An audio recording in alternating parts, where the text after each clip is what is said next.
Pemirsa, bekas anak buah Ferdi Sambo, Arif Rahman Arifin dijatuhi hukuman penjara 10 bulan karena terlibat dalam pengrusakan rekaman CCTV kematian Brigadir Joshua. Vonis yang dijatuhkan oleh majelis hakim ini lebih ringan dibanding tuntutan jaksa, yakni 1 tahun penjara. Bekas Wakaden Biro Paminal Polri ini terbukti melakukan tindak pidana dengan peran merusak dan mematahkan laptop yang berisi rekaman Brigadir Joshua yang saat ini masih hidup di rumah, yang saat itu masih hidup di rumah Dinas Kadif Propam Polri Duren 3. Usai mendengar putusan hakim, tangis syukur ditunjukkan keluarga Arif Rahman.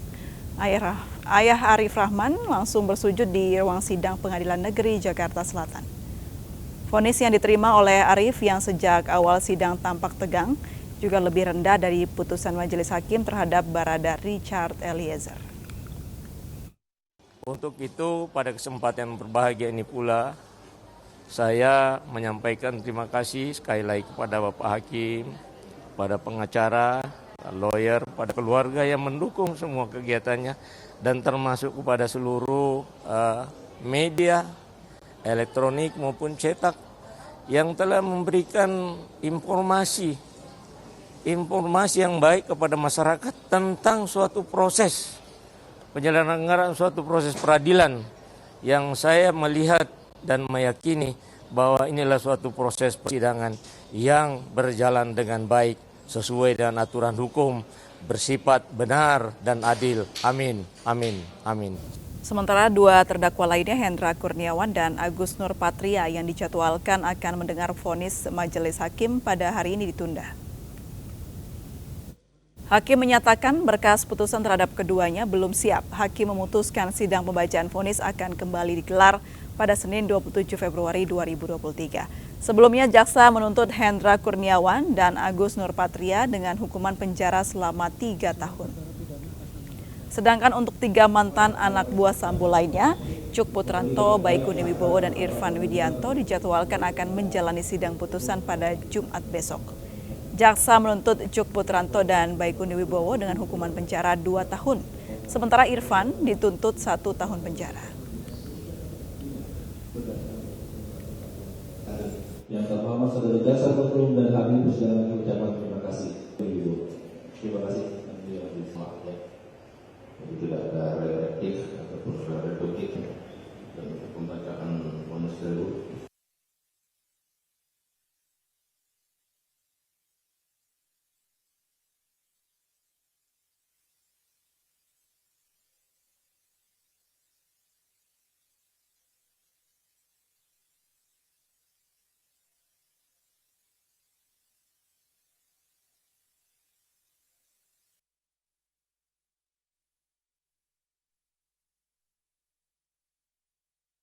Online masalah respect for profit memulihkan yang baik harkat martabat dan menentukan terdakwa dua kendala aku ekonomi kepada majelis hakim yang terhormat yang mempertimbangkan hal-hal peringatkan di terdakwa untuk pengaturan hukum keluarga.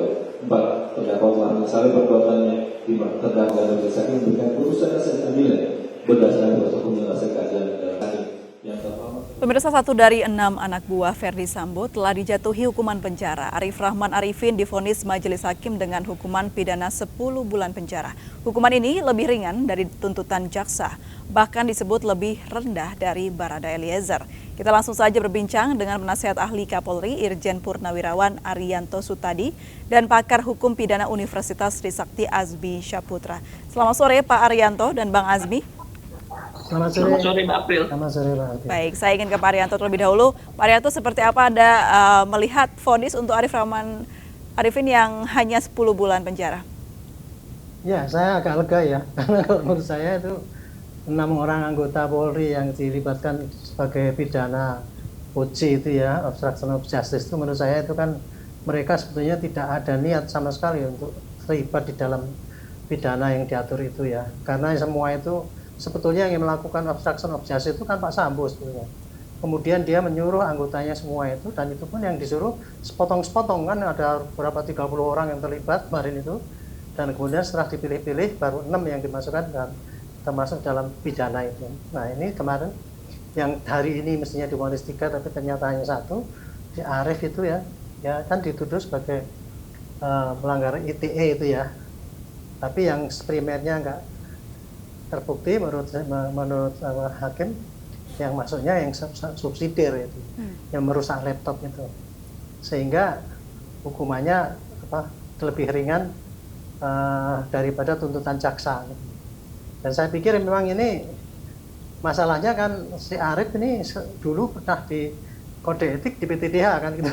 Jadi padahal kalau menurut di dalam aturan kode etik itu, seorang anggota polisi yang melanggar pidana yang bisa di PTDH itu hanya kalau menurut Perkap yang lama nomor 11 2014 itu yang hukumannya 4 tahun ke atas dan harus sudah inkrah baru bisa di PTDH. Sedangkan di Perpol yang baru itu di pasal 111 itu tidak nyatakan itu tadi bahwa 4 tahun lebih, tapi seorang anggota polisi yang di PTDH boleh mengajukan pengunduran diri asalkan tidak dituntut pidana dengan hukuman 5 tahun ke atas. Jadi intinya seorang anggota polisi yang terkait pidana itu bisa diberhentikan dari polisi menurut Komisi Etik itu apabila ancaman hukumannya itu 4 tahun ke atas kira-kira gitu. Nah sedangkan ini kan ternyata hukumannya kan cuma 10 bulan ini ya, yang tinggal nanti. Tapi Ahmad Arifin ini kan sudah mengajukan banding ya Pak ya, dan juga ditolak ya. Siapa? Dulu waktu kode etiknya maksudnya. Arief Rahman, iya. Oh iya, kalau kode etiknya memang waktu itu kan diputus kemudian naik banding ditolak, nggak apa-apa kan, karena di dalam Perpol yang baru ini ada mekanisme kasasi. Jadi kasasi itu bisa diberikan kepada putusan PTDH yang sudah berbuat yang sudah mengikat, hanya diberikan oleh Pak Kapolri paling lambat 3 tahun setelah itu. Jadi si Arief ini masih ada jalan ya. Apabila dia hukumannya sekarang menerima 10 bulan gitu ya, dia berpeluang untuk mengajukan kasasi pada Pak Kapolri, dan saya yakin Pak Kapolri akan memberikan kasasi karena ternyata kan putusannya cuma 10 bulan, sedangkan aturan itu kan 4 tahun ke atas gitu. Ya. Baik, saya ke Mas Azmi, kalau Anda melihat vonis untuk Arief Rahman yang 10 bulan ini apakah sudah pantas dan sesuai?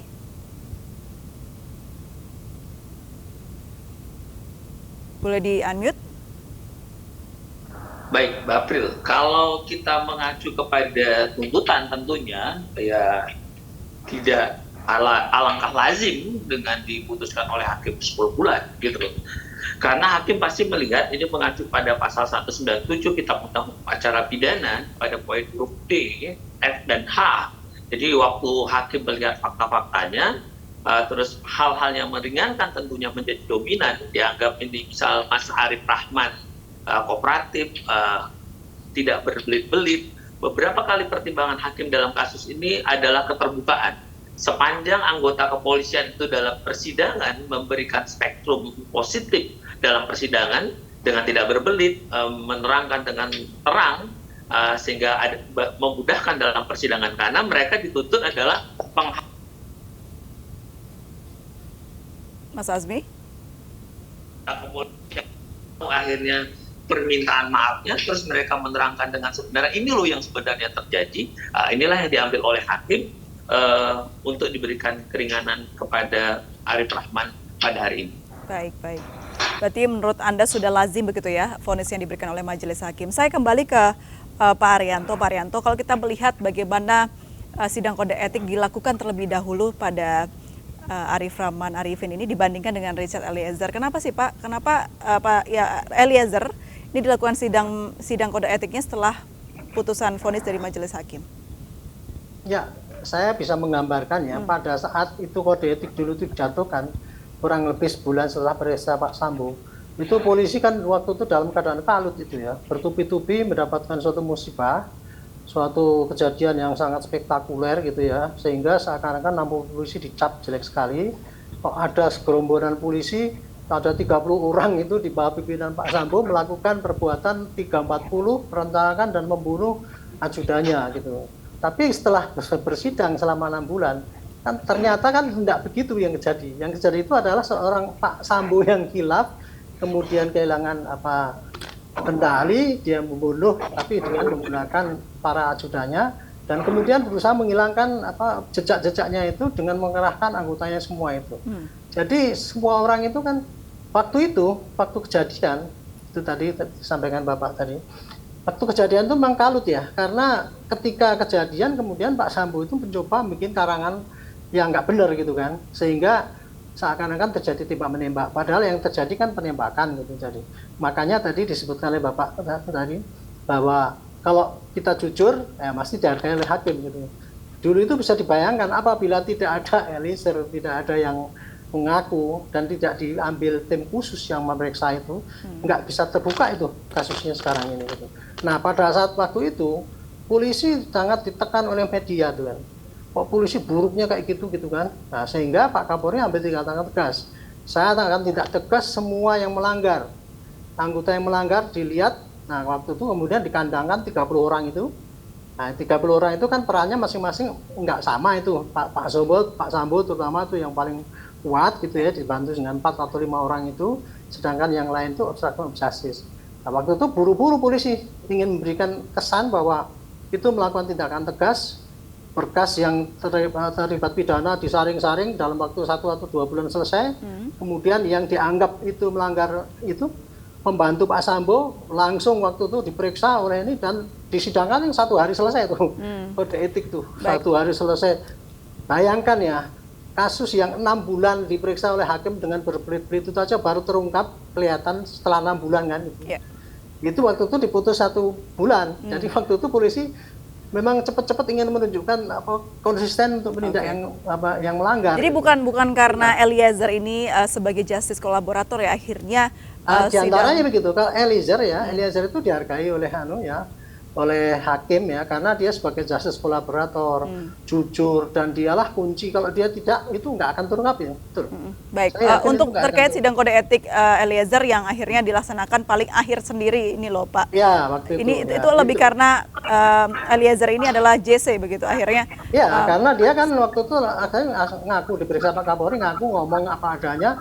Nah, oleh karena itulah mungkin dia dianggap lah ini penting banget, bagus gitu ya. Sementara yang lain-lain itu kan udah dituduh gitu aja dulu tuh, batu-batu Pak Sambo itu. Baik, saya ke Mas Azmi kembali. Menurut Anda selama jalannya persidangan ini baik vonis dan juga sidang kode etik yang dijalankan, apakah sudah sesuai? Ada catatan?